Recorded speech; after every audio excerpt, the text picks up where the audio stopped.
Hello everyone, welcome to my mini blog. আজ আমি একটা বিয়েবাড়ির ভিডিও নিয়ে চলে এসেছি। হ্যাঁ, আজ অনেক দিন পর একটা বাড়িতে বিয়েবাড়ি পড়েছে, আমার বড় দাদার বিয়ে। তো সকাল সকালই আশীর্বাদ শুরু হয়ে গিয়েছিল। ছেলের আশীর্বাদ করে এবারে সবাই মিলে মেয়ের আশীর্বাদ করতে যাচ্ছিল, তার সাথে সাথে গায়ে হলুদও যাচ্ছিল। তাই আর কি, আমিও সেজেগুজে রেডি হয়ে গেলাম গায়ে হলুদ নিয়ে যাওয়ার জন্য। আর গায়ে হলুদের সাথে সাথে তো অনেক তত্ত্বও যাচ্ছিল।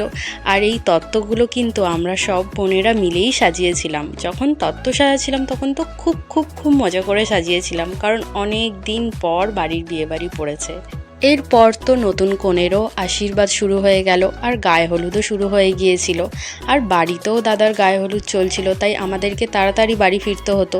কিন্তু এখানে তো আমাদের জোর করে খেতে বসিয়ে দিল। যাই হোক, দুপুরের খাবারটা এখানেই করে নিলাম। প্রথমেই আমাদের দিয়ে দিয়েছিল ভাত, আলু ভাজা, ডাল দিয়ে। আলু ভাজা দিয়ে খেতে তো আমার ভাত খুব ভালো লাগে, তাই ডাল দিয়ে আগে আলু ভাজা দিয়ে ভাতটা খেয়ে নিলাম। তারপরই চলে এলো পটল আলু চিংড়ির তরকারি। এই পটল আলু চিংড়ির তরকারিটা খুবই সুন্দর হয়েছিল। তারপর চলে এলো মাছের পরই চলে এলো চাটনি, মিষ্টি। কিন্তু চাটনিটা আমি নিয়ে স্কিপ করে দিয়েছিলাম, আর মিষ্টিটা তো ছিল খুবই সুন্দর খেতে। তারপর আমরা খাওয়া দাওয়া করে তাড়াতাড়ি করে বাড়ি চলে যাচ্ছিলাম, কারণ গায়ে হলুদের কিছুটা পর্ব এখনও বাকি আছে, সেখানে থাকতে হবে। তাই তাড়াতাড়ি চলে এলাম বাড়িতে। আর এই যে ইনি হলেন আজকের, এটাই চলছিল লাস্ট পর্ব গায়ে হলুদের।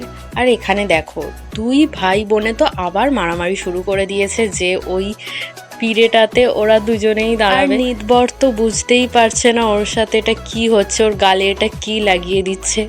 যাই হোক, গায়ে হলুদের পর্ব শেষ, আর এখানে স্নান করতে নিয়ে যাওয়া হচ্ছে। তো ভিডিওটা কেমন লাগলো অবশ্যই কমেন্ট করে জানিও। দেখা হচ্ছে নেক্সট ব্লগে। এখন টাটা।